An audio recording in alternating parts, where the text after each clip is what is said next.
आइए इस फ्रैक्शन के क्वेश्चन को सॉल्व करते हैं। 3 सही 1/7 और ये बड़ा सा ब्रैकेट बना हुआ है, फिर छोटे ब्रैकेट में 2 सही 1/5 प्लस 5 सही 1/2 लिखा, फिर ये डिवाइड का चिन्ह लगा हुआ, फिर ये छोटा सा ब्रैकेट बना हुआ, इसमें ये फ्रैक्शन लिखा हुआ है 5/3 -3/4, फिर ब्रैकेट बंद है बड़ा वाला, फिर इसकी वैल्यू पूछी गई है और ऑप्शन ये दिए गए हैं। तमाम सवाल कंपटीशन में इस तरह के आते रहते हैं, तो आइए इसको हल करते हैं।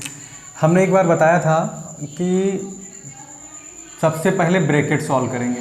क्या करेंगे? ब्रैकेट। और ब्रैकेट का जो सीरियल होता है वो क्या होता है? ब्रैकेट का जो सीरियल होगा कुछ ऐसा होगा।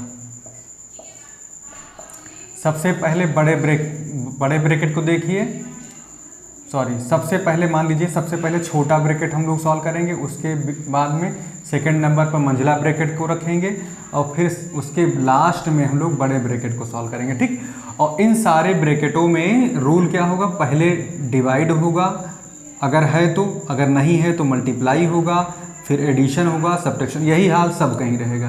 पहले डिवाइड, मल्टीप्लाई, फिर एडिशन, सब्ट्रैक्शन। पहले डिवाइड, फिर मल्टीप्लाई, फिर यहाँ पे एडिशन, फिर सब्ट्रैक्शन। ये चारों के चारों होंगे और इसका सीरियल क्या होगा? ऐसे ही होगा, ठीक है। तो आते ही सवाल को सॉल्व करने का प्रयास करते हैं। तो इसमें हम लोग देखते हैं कि सबसे बाहर जो 3 सही 1/7 ये वैल्यू बैठी हुई है, इसको आगे बढ़ाते हैं। अब ये समझ लीजिए कोई भी जो भिन्न होती है, फ्रैक्शन होता है, अगर ऊपर ज़्यादा है नीचे कम है, जैसे मान लीजिए यहाँ पे लिखा हुआ है 11/5, ठीक है। तो इसका मतलब ये होता है ये सही फ्रैक्शन है नहीं, ये प्रॉपर फ्रैक्शन है नहीं, इसको विषम भिन्न बोलेंगे। तो इसको ऐसे कर लेते हैं कि 5 से इसको भाग कर लेते हैं, तो कई बार जाएगा। अगर आपको इस तरह ना समझ में आए तो ऐसे 11 कर लेंगे, 5 दूनी 10 और जो शेष बचता है उसी को ऊपर लिखते हैं, जितनी बार गए उसको सामने लिखते हैं। 2 सही 1/, यानी शेष फल यहाँ लिखेंगे और जिससे भाग किए वो यहाँ हो जाएगा, ठीक है। तो वैसे भी हमको दिखाई पड़ेगा 5 दूनी 10 है 11/5, तो ये चीज़ हमको पता होनी चाहिए।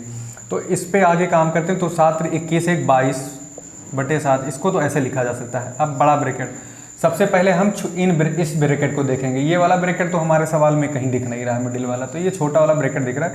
तो जितने भी छोटे ब्रैकेट हैं उनके अंदर की जो मैथमेटिकल संक्रियाएं हैं, मैथमेटिकल ऑपरेशन है, चाहे प्लस हो, चाहे माइनस हो, चाहे डिवाइड, चाहे मल्टीप्लाई, उनको सॉल्व करेंगे। तो आइए काम शुरू करते हैं। तो इस ब्रैकेट के वाले पार्ट को अगर हम सॉल्व करें तो क्या मिलेगा? 5 दूनी 10 11/5 मिल जाएगा, ठीक।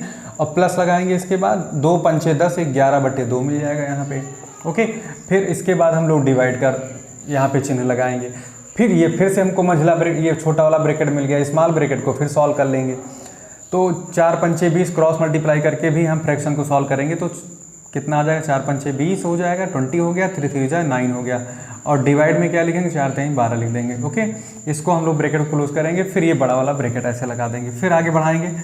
अगर सिस्टम से नहीं होगा क्वेश्चन तो भले ही सरल दिखने वाला क्वेश्चन है, लेकिन हो नहीं पाएगा, एग्जैक्ट आंसर मिल नहीं पाएगा। फिर करना क्या है? फिर इस फ्रैक्शन को अंदर हमने कहा भी ब्रैकेट को सॉल्व करना है। इसके ब्रैकेट के अंदर कौन सा संक्रिया है, कौन सा ऑपरेशन है? प्लस वाला ऑपरेशन, मैथमेटिकल। तो इसको हम इजीली सॉल्व कर सकते हैं। क्रॉस मल्टीप्लाई करिए तो कितना मिल जाएगा? 11 दूना 22 हो जाएगा यहाँ पे। तो हम इसको लिख देंगे 22 प्लस 5 11 25 कितना हो गया? 55 हो गया। और डिवाइड में क्या लेंगे? इन दोनों का मल्टीप्लाई, 5 दूनी 10 हो गया। तो ये एलसीएम लेने का तरीका है, कुछ लोग अपने तरीके से कर लेते हैं। क्रॉस मल्टीप्लाई से भी कर सकते हैं। तो 20 में से 9 घटाओ, कितना मिलेगा? 11 बटे कितना लिखते हैं? 12। फिर बड़ा ब्रैकेट बंद हो गया। थोड़ा सा और आगे बढ़ाएंगे तो 22/7 आएगा। फिर ब्रैकेट 55 और ये जोड़ेंगे तो 77 हो जाएगा। 77 बाई कितना है? 10 है। और ये है डिवाइड का साइन। अब यहाँ पे कितना हो गया है? अब ब्रैकेट हट जाएगा तो 11 बाई कितना मिल जाएगा? 12। अब ब्रैकेट हमारा सॉल्व हो चुका है। अब बड़ा वाला ब्रैकेट हम लोग सॉल्व करेंगे, बड़ा वाला, क्योंकि मंझला वाला है नहीं। तो बड़े वाले ब्रैकेट के अंदर कौन सा है मैथमेटिकल ऑपरेशन? है डिवाइड का। ना मल्टीप्लाई है, ना एडिशन है, ना सब्ट्रैक्शन, सीधा डिवाइड का है। तो डिवाइड के केस में हमारे पास एक तरीका होता है कि अगर कभी भी इस तरह से P/Q लिखा हो और यहाँ डिवाइड का साइन लगा हो और यहाँ लिखा हो R/S, ठीक है। तो आपको करना क्या है कि P/Q लिखो, इनटू लगा के S/R कर दो, S/R कर दो। ये फ्रैक्शन अब मल्टीप्लाई में बदल जाएगा, ये ऊपर आ जाएगा, ये नीचे चला जाएगा। तो इसको करते हैं तो हमें क्या मिलता है? 22/7 मिलेगा। और ये 77/10 है और ये मल्टीप्लाइड बाई 12 ऊपर नीचे 11, ठीक है। तो 11 से कट जाएगा, 7 बार जाएगा। तो क्या आ जाएगा कुल मिला के? ये 22/7 बाहर बैठा है ब्रैकेट के, और जो इसके अंदर निकल के आ रहा है कितना आएगा, 12 सते 84 आएगा यहाँ पे। और उसके बाद नीचे क्या आएगा, और चाहे तो इसे छोड़ दे, देखो यहाँ पे क्या मिल जाएगा। तो किससे कट हुआ, 11 से 7 बार गया, और इस 7 से इस 7 को कट कर दीजिए, ठीक है। तो हमारे पास क्या मिला है, 22 ऊपर है, फिर 12 है, यहाँ 10 है। तो क्या मिल गया हमारे पास, 22 यहाँ है, 12 यहाँ है, 10 नीचे है। अब इसको और सॉल्व कर सकते हैं हम लोग। तो कितना मिल जाएगा, 2 से कट कर दीजिए, 2 पंचे 10 और 2 छंग 12। तो कितना आ गया हमारे पास, 22 को 6 से मल्टीप्लाई कर देंगे, 6 दूनी 12, ये हो जाएगा 132/5, ठीक।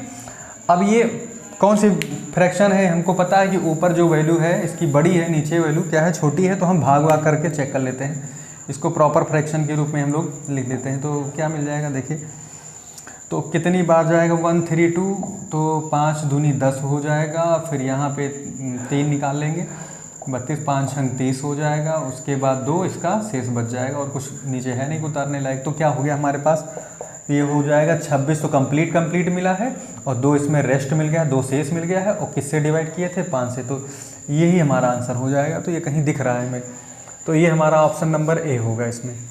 इस तरह से कुछ इस क्वेश्चन को हम लोग सॉल्व करेंगे फ्रैक्शन के।